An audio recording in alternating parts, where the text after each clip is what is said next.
Ooh, everyone says show up to my morning meetings, but I'm a contractor. I don't get paid to show up to the meetings, right? This was the first. This is the first. Oh man, we got first salesperson we ever hired. We said we got a Monday meeting, and we do it. And once a month, it's like a 4-hour meeting. And they're like, "I'm not going to show up to your 4-hour meeting." And we're like, "Really?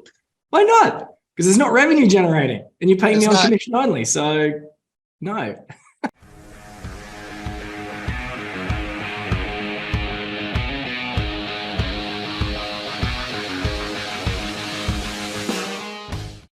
Finding and recruiting exceptional staff is a difficult thing to do, especially when you want to find and recruit staff to replace yourself. And if you're a business owner in the B2B space, chances are that when you started the business, you were the number one sales guy or gal. That was your job. Probably 60 to 80% of your time was spent hustling. But as the business grows, you can't continue to do that all the time. You need to be able to recruit and find other people to do the things that you do.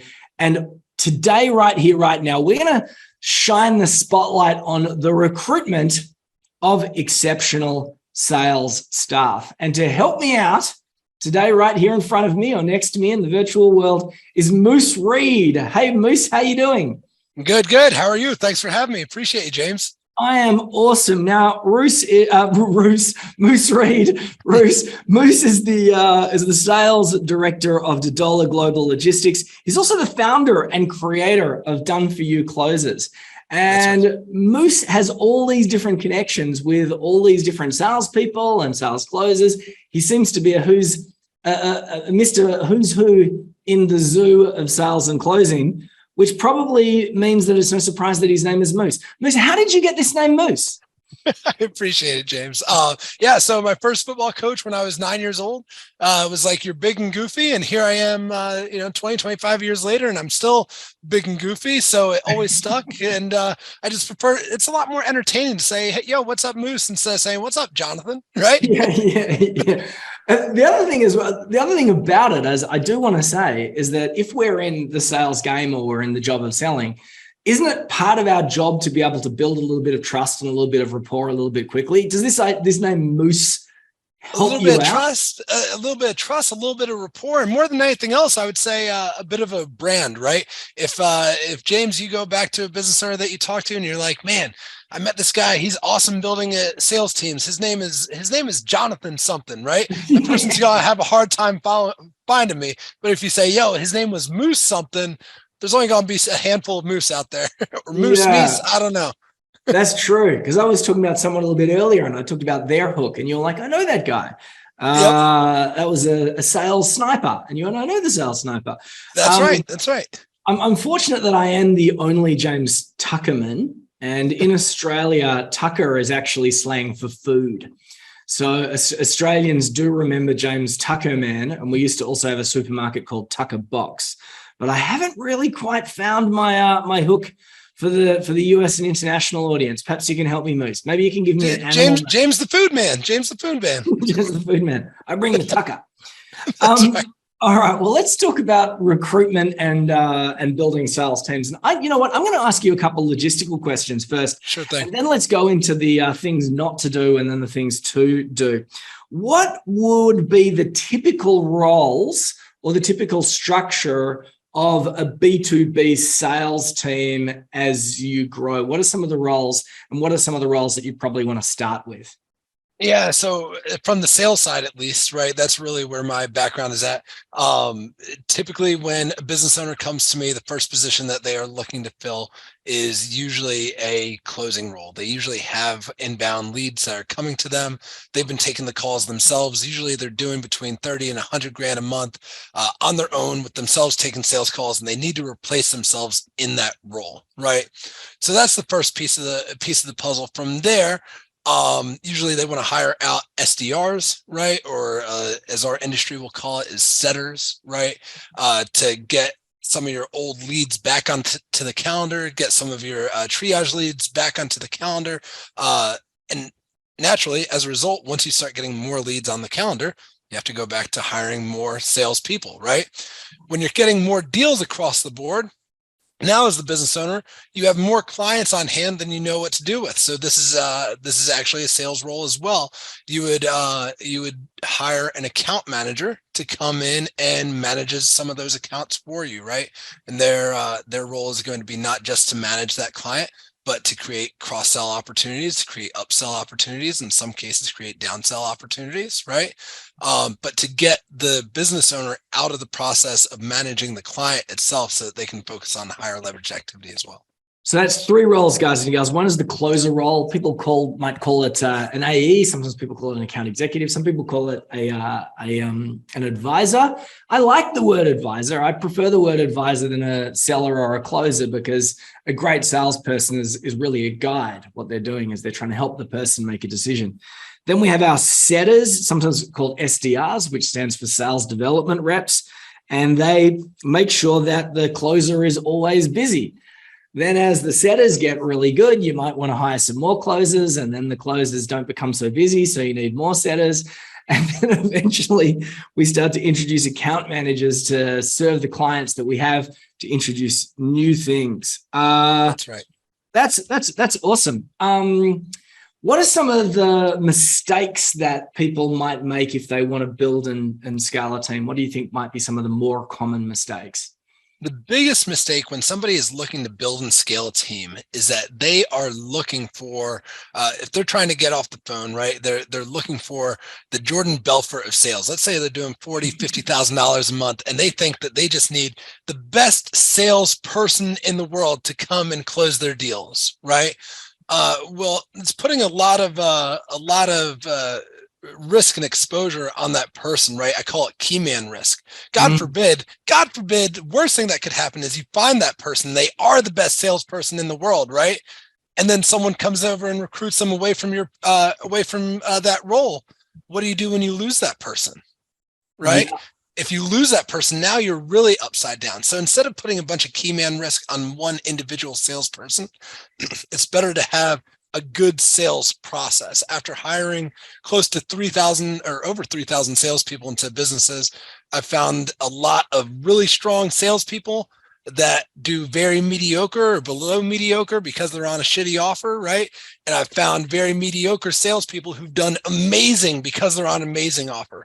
The sales process is always a greater advantage than the salesperson. So we actually started off talking about all these different roles, and one of the mistakes that I see, which is what Moose just articulated so clearly, is that you get these people and they want to hire what we would call a 360-degree sales professional, and they expect that person to step in, find the leads, book the meetings, have the call, present an offer that's super compelling because they've got the skills of Jordan Belfort, who's the Wolf of Wall Street, if you didn't know who that was. And they expect them to do all these different things. And there are people out there that do all that, but unfortunately, one, they're really expensive, and they're also, two, they're in high demand. Whereas I would much prefer to have, as Moose said, a mediocre salesperson with an amazing process rather than rely on someone that's got amazing skills. That's a really important start. You hit the nail on the head, James. And the problem is that most people who are looking for that salesperson to run everything from front to back are looking to do it on a commission-only basis. Yeah. It's not. Yeah. It's going to be an ugly, ugly situation. Well, let's talk about that. So let's put that down as a second mistake. And that is you're trying to hire a 360-degree person on a commission-only basis. Now, in some countries like Australia, you can't hire people on a commission-only basis unless they're a business owner. And then they come in as like a contractor or a freelancer. Mm-hmm. In North America and the UK, I believe it's slightly different. But in terms of like structuring these different roles, any tips or advice on what not to do or what to do? Golly, this is a great, we could be here for the whole hour. A great talking point, right? Yeah. What's happening in the US, similar to Australia, like you mentioned, right? Typically a small business owner is hiring a commission-only salesperson, and they're doing it on a 1099 basis, which means the salesperson is an independent contractor, and technically they own their own business as well. But what happens is they will treat that commission-only salesperson, a 1099 contractor, as an employee of their organization which ends up creating all sorts of dysfunction within the relationship, right? For example, if you are hiring someone on a commission-only basis and you want them to go and do SDR activities and set their own calls, etc., right? That's going to be an activity that does not produce them income or produce them revenue for their business, right? So you can probably count them out for that, right? If they are going to, if you need them to work on copy or work on marketing or work on sales functions or managing a sales team or or go to meetings, that's a really big one. Yeah. Ooh, everyone says, show up to my morning meetings, but I'm a contractor. I don't get paid to show up to the meetings, right? This was the first. Oh man. First salesperson we ever hired. We said, we got a Monday meeting and we do it. And once a month, it's like a 4-hour meeting. And they're like, I'm not going to show up to your 4-hour meeting. And we're like, really? Why not? Because it's not revenue generating and you're paying me on commission only. So no. That's right. That's right. What happens with small businesses, James, right, is you want to hire a contractor to avoid employment taxes. And like, I get that. That's awesome. I would want to do the same thing, right? But that doesn't mean that you can hire them as a contractor and then get the benefits of having them as an employee as well. It has to be one or the other. Yeah. And I think that if we were talking earlier about having different roles, that's where this kind of comes into it, because, you know, we're all different humans with different mindsets. And there are some people, and in the, I don't know if you've ever seen the DISC analysis, DISC. Oh, of course. It's a big part of recruitment. Yep. Yeah. But there's a D-type personality where someone like really sees big picture. They don't want to get into the details. They're very confident in their beliefs until someone proves them wrong, and then they'll turn on a dime. But there are lots of people that are really great sellers that fit that personality type. And then you say, oh yeah, go and, complete the reports and develop an offer and do follow-up calls. And they'll say, yeah, I'll do that. No problem. And they never will, because it's not their personality. Oh, you couldn't be more accurate. James, I had one of my AEs today.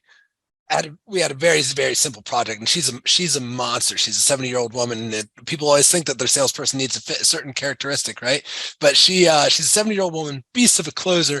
We have to ask her to fill out a report of an address of her clients to send candy to for Christmas and the holidays. And man, asking her to do that was like pulling teeth. Yeah, it's so true. It's so true. I'm going to bring up another theme here. Now, you raised this a little bit earlier indirectly. You were talking about process. So you're saying how important a process is, and you actually referred to the offer. You actually referred to an offer. Once again, if we're looking at these different people, some people are really good at coming up with a compelling offer. Some people are not so good at coming up with a compelling offer. And what I am going to say is that most business owners, they end up trying to sell like growth solutions or transformation services or something really, really vague. How important is the structure of the offer? Gosh, so again, really good question, James. I could talk for an hour on this by itself. What's happened, in my opinion, in this market that we're in, especially I call it enrollment sales, right? Alex Hormozy obviously wrote a book called $100 Million Offers, right? Yeah. And he talked in that book about creating a guarantee and making it a no-brainer offer and blah, blah, blah. What I'm convinced he did is he knew how strong his following was and how many people would replicate the offer that he outlined in $100 million offers, right?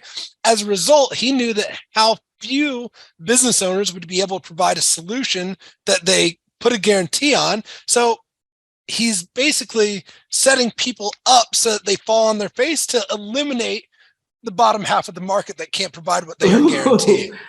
That's what I truly believe. If Alex Hormozy, if you listen to this and you agree, shoot me a message. I'd be curious to figure out if that was the master game plan there. But yeah, what I will say is that we've been teaching like offers for years in our business. We have an expression called the high no-brainer, and the high no-brainer, as you say it, and it articulates the outcome that the person is going to get, and they go, "Oh yeah, that makes absolutely sense to me." Yep. And I believe that, like, if you're a seller, it's really difficult for someone to walk in with a rate card and then assemble all the different offers that need to happen to satisfy an individual client. So having some sort of hero product. What you are talking about there when we talk about Alex Hormozi, he's got layers to this stuff. And one of them is make sure that, come up with an offer that has a guarantee attached to it. And some things you can't guarantee,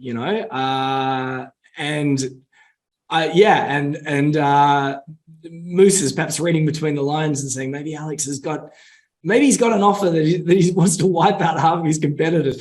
I don't know if it's as that Machiavellian, but I do know that when it comes to an offer, there's different things that you can do to shoot yourself in the foot. And offering a money back guarantee or something that you can't guarantee is problematic. Exactly. It's really funny what you just mentioned, having a definable offer, right? Or a quantifiable offer, I should say. I've placed people on I've placed a lot of salespeople on a lot of different offers, and offers that always seem to struggle are offers that are a spiritual offer, right? Or offers without a tangible result, right? Because the sales process is very loose, for lack of better words, right? It's I can't really quantify what I'm actually getting. I'm getting a emotional transformation. I know. It's a really tough offer to sell. Yeah, we have people like that, and it's all across the board. So it could be even a web developer, it could be an accountant, could be a lawyer, it could be any of these things. And they come in and they say, we'll fix your problems. And they go what? And I'll say, well, what are your problems? And unfortunately, that's someone, and I'll give the example of a lawyer. That's like a lawyer saying, oh yeah, we specialize in contract law, property law, wills and estates, maritime law, constitutional law, animal husbandry law. And at some point you're going, you specialize in nothing. Whereas if someone comes in and they say, okay, well, you're a startup, which means as a startup, you are going to need these 5 different legal resources and solutions. Would you like to buy my bundle? The target audience goes, yeah, I get it. I want it. I need it. You're so right. One of my mentors recently told me, I thought this was extremely important. He said, Moose, never chase money. Right? He said, there's enough money in circulation. If you just get in the way of it, you're bound to make money instead of chasing money. Right? So I got recruited into the logistics. I was headhunted to be the sales director for a global logistics company back in March. Right? But this proves this point exactly. Across 4 salespeople, we're doing just over $2 million a month in sales. Right? In this enrollment sales space, that's sort of unimaginable. Right. But instead of coming up with a loose offer, this might be your result. We have a very quantifiable, hey, this is what you need. You're needing to ship your stuff from China to Long Beach. Yes, we can provide that to you. It's a very easy offer. Yeah. And because of that, I can find great salespeople all day. Yeah. And as well too, it's going to cost you this much if you do it in another way. And it's going to cost you this much time if you do it in a different way. And then let's layer in some reporting and some other things. And then we're separating ourselves from the competition by transforming a commodity to service into something that they can't get anywhere else. And that's how it's done. That's the pitch. That's the entire pitch. In fact, with freight forwarding, with what we do, it's a very commoditized product, right? You probably used it in the past and haven't even realized it. So we're a premium in the commoditized market. And the pitch is just, why would I pay a premium for this, right? Oh, because we provide XYZ. XYZ. Do you see value in that? Yes, cool. Let's move forward. No, if not, all right, take care. Our sales calls literally take about a half hour at most. Yeah. Now let's talk about done for you setters, because done for you setters is done for you closers. Done for you closers. Sorry, done for you. We're closers. good. Done for you closers. Now you help recruit, and as one of the things that you do. And recruiting is difficult, particularly when it comes to sales professionals. And I believe that we've already helped you guys and girls out a little bit by talking about the difference between having different roles, not aiming for a 360-degree seller that can do everything, because it's too difficult to find those people. The importance of having a process, and part of that process is having a nice, clear offer. Recruitment. Once again, what are some of the mistakes and what are some of the tips you would provide for someone that wants to build out their sales team, which includes the Yeah. seller, the setter, the account executive, all these different roles. It goes back to our first question, right? Which is what can you expect from your what different roles do you have, right? What business owners tend to do when they're recruiting is, if I had my slideshow in front of you, I'd show the slideshow. But usually business owners are looking for a salesperson. They want to be married to that salesperson for the rest of their life. They want to say, James, you're my salesperson. Welcome. We'll be doing this for the next 30 or 40 years, right? But in reality, you actually need a process for recruiting, because recruiting is something that never goes away in your business. It never goes away, right? So even when you have that rock star salesperson, you need to be still recruiting so that you can find someone who's going to replace him when he or she leaves. And that is the nature of high quality salespeople. They do get bored because they you've got a handful of offers. Yep. They come in, they enjoy the process of learning how this new thing is going to be sold. And then it gets tedious. We have an analogy. I was recruiting a guy, and I hope I won't say his name, but anyway, I was recruiting a guy, and I said to him, I want you to be Robbie Williams. And he says, I can be Robbie Williams. Now, I don't know if Robbie Williams is big in America, but the comedian? No, Robbie Williams is a singer from the UK, and he's huge in Europe and Australia, and he does stadiums. He's that big. But however, Robbie Williams, he gets up on stage and he sings the same, 5 to 15 songs every night. And he rocks it. And the audience loves it. Yep. And I said to this guy, I want you to be Robbie Williams. And he's going, I can do that. And I said, but I don't think you can. And he said, why not? And I go, because night 5, you've nailed it. And you're like, hey, I think tonight we'll do a little bit of bossa nova. And then the following night, you're like, I'm bored of that. Let's do a little bit of jazz. And the audience will love you because you're a genius, but the band will want to kill you.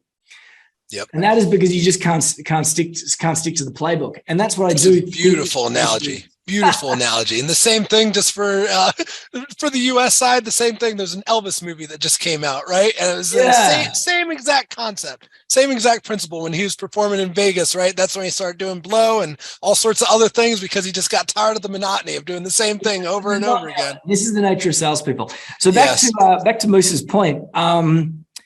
You got to hire someone and you expect to have them forever, but that's not necessarily going to be the case. So I'm going to throw down. I'm going to throw down 2 words, and there might actually be existing language for this, but I wrote down team pipeline. Mm-hmm. Is that? Is that the type of concept that you're talking about? The same way that we've got a pipeline. I would say that's fair to use, right?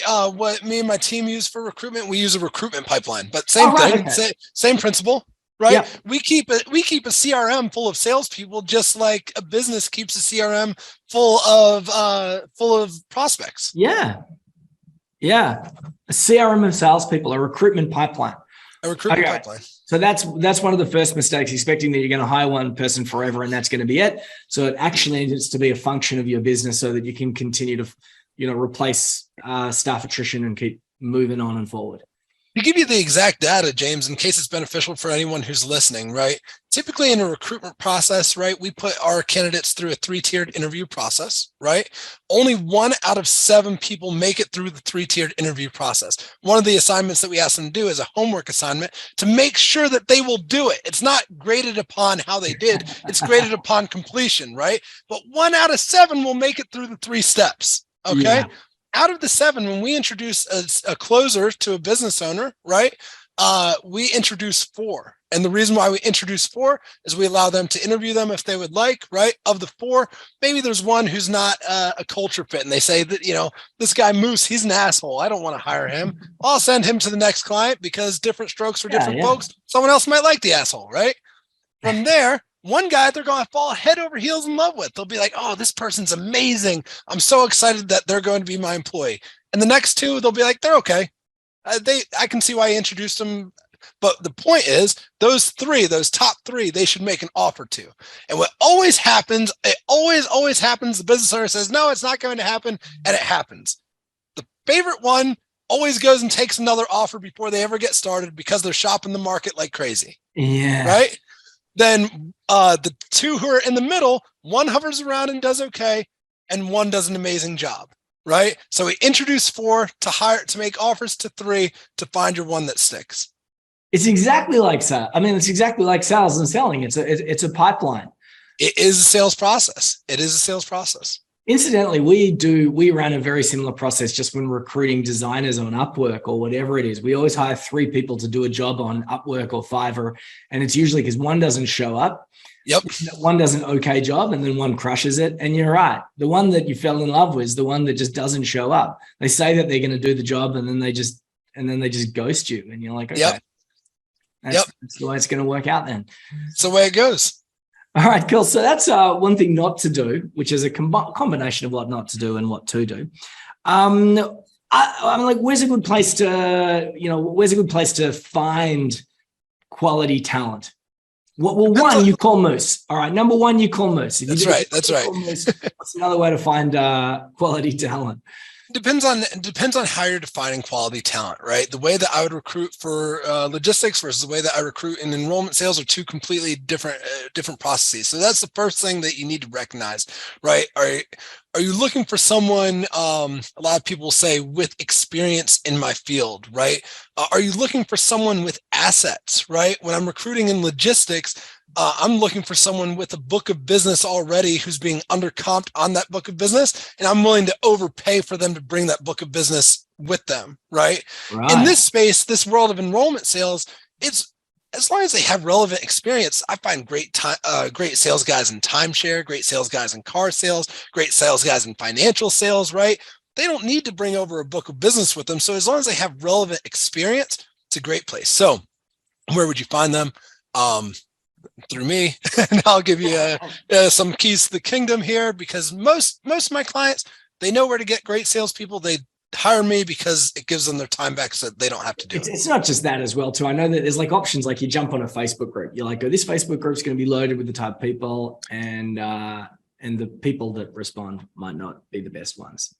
That's right. The people who respond are usually going to be the worst, but usually from a post, as long as you're constantly recruiting, you get referrals from that post from other good salespeople, right? Yeah. So from there, also, Sales Navigator is a tool that you can combine on LinkedIn. It's usually, I think it's $300-400 a month, right? Yeah. And then you can put your parameters and what exactly you're looking for, send out a blast message, and then of the positive responses, then you set up an interview process from there. Yeah, right. That's something that we've never actually done that one. We've never done the Sales Navigator one, but that is because, as you said before, we could spend a lot. It's always a trade-off. It's time and money. So always. If there's a stage in the business where you don't have much money, but you've got more time, and then you'll probably do all the legwork yourself. Then as the business grows, right, you go, okay, well, I've got a bit more money. I want to save a little bit more time. I'll find someone else to do the job for me. The question that you need to ask, right, is, do I have a higher leveraged activity that I could be doing myself? If you don't have a higher leveraged activity, if you couldn't be making more money doing something else, then work on that activity. If you do have a higher leveraged activity, then hire someone for it. Just like the reason why you're hiring a salesperson in the first place. Or a designer to design your ebook, so you're not fluffing around in Canva, or like someone on Upwork that can do your PowerPoint presentations, because you could spend 44 hours on a PowerPoint presentation that someone's going to spend 25 minutes on, because they know how to take your notes from an email and turn it into something marvelous.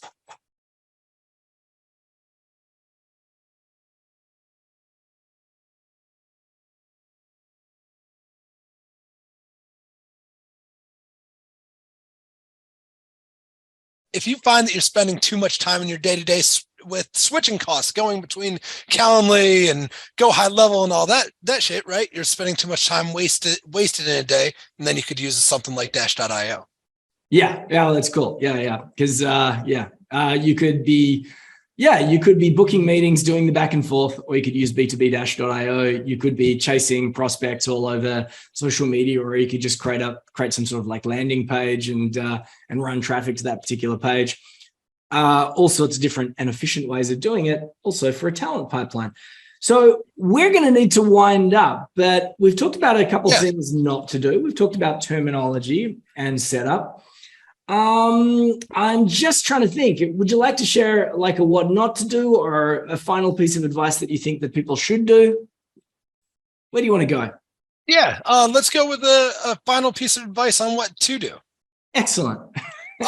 With a final piece of advice on what to do, right? A lot of times I hire or the business owner hires the right salespeople, right? But then they leave them off to themselves, right? And they say, "Hey, go have at it. Take care. Talk to me when you close some deals," right? Yeah. You're evolving from a sole entrepreneur to running a team, right? And when you do that, the way you increase your churn or decrease your churn and increase your retention between your staff is you love on your people, right? We're in a market where in today's market, you can't be manager X and you're a dick. Otherwise, people won't want to work for you. They'll want to leave, right? You got to be manager Y where your people love to work for you. I always say communicate with your team through GIFs, GIFS, gifts, GIFTS, right? And spiffs, SPIF, right? That. What was that? I know what a GIF is, and I know what a gift is, but I don't know what a spiff is. What's that?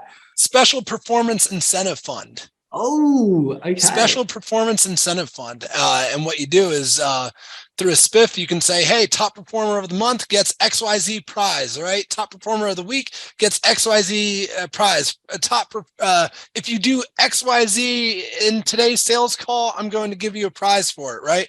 And just creates a lot of culture and it creates a lot of fun and your team will love you for it, right? The biggest thing that I always tell business owners is when you're hiring a team, when you're going from a sole entrepreneur to having a team, the mission is no longer to make money. You have to know what the mission of the business is outside of making money. And then if you can pitch that to the team member, right? Yeah. And you treat them correctly, they will stay around because their goal is to accomplish that mission versus just making money. It's interesting because we're back here like funnel talk. So like, funnel, it's acquisition, retention, referral. That's what you need to do. So Moose has just introduced the retention piece. And I know that when it comes to selling, it's 16 times cheaper to sell something to an existing client than find a brand new one because finding new clients is hard. So running and scaling a team is obviously not just about the recruitment piece. It is about the retention piece. And if we want to retain people, gifts, which are funny little images, gifts, which I don't know, could be something silly, like a hat. On your birthday, you send them a gift, right? If it's Moose's wife's birthday, you remember it and you send her a present, right?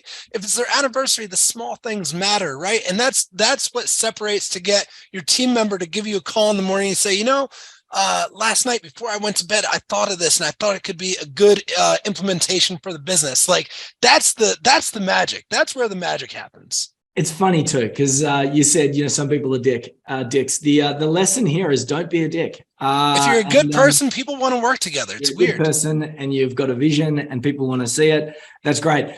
This is a really great place to finish because as you can tell, guys and gals, Moose is a good guy. I appreciate it. And this is why he's so successful at what it is that he does. And that is because selling is about giving. It's about caring. It's about being generous. It's about being a guide. It's about helping people get solutions. And they're the types of people you want to recruit as well too. Moose, thanks so much for your time. James, thanks for having me. Good finally linking up and let's stay connected. Let's definitely do that. And guys and gals, go check out Done For You Closes. And I'm going to put a link somewhere near this recording. Bye for now. See you guys. You ever see a bell curve? Yeah. Right. So salespeople or business owners always tend to think that, my salesperson is out of performance. I need to fire them. Right. The real process is to have a bell curve. You can't see it. A bell curve drawn out of your entire sales org. Right. This way you have a place to measure your salesperson against. Right. If your top salesperson or if your bottom salesperson's converting at, let's say 13%, right? But your best salesperson's converting at 15%, it's probably not much of a reason to fire the person who's at 13%. They might be a half a deal behind, right? Or a deal behind. What's more important is to have this bell curve of people that you are always measuring against. The people that are on the right of the x-axis are your top performers. people that are on the left go into what's called a PIP, performance improvement plan. When they are falling off, they have a 30-day window to either move to the middle of the bell curve or get replaced in the business, right? Someone from the middle then falls to the left of the x-axis, right? Yep. It's a natural sales cycle. Some of the biggest teams I've managed are 50-person sales teams, and they manage it so healthy because there's people constantly coming in, people constantly getting replaced. And I don't know if I'm doing this back to front or whatever, because, you know, the recording, but it goes like, you know, that's a bell curve. Yep. And I also imagine that you can't compare someone that's been working with you for like 3 months with someone that's like the 2 weeks in, you know, like they're 1 month in and you're like expecting them to hit their stride, but that person's at the bell curve. Now, if they start to slide down the bell curve, they're probably getting a little bit bored, and that's time to do something interesting.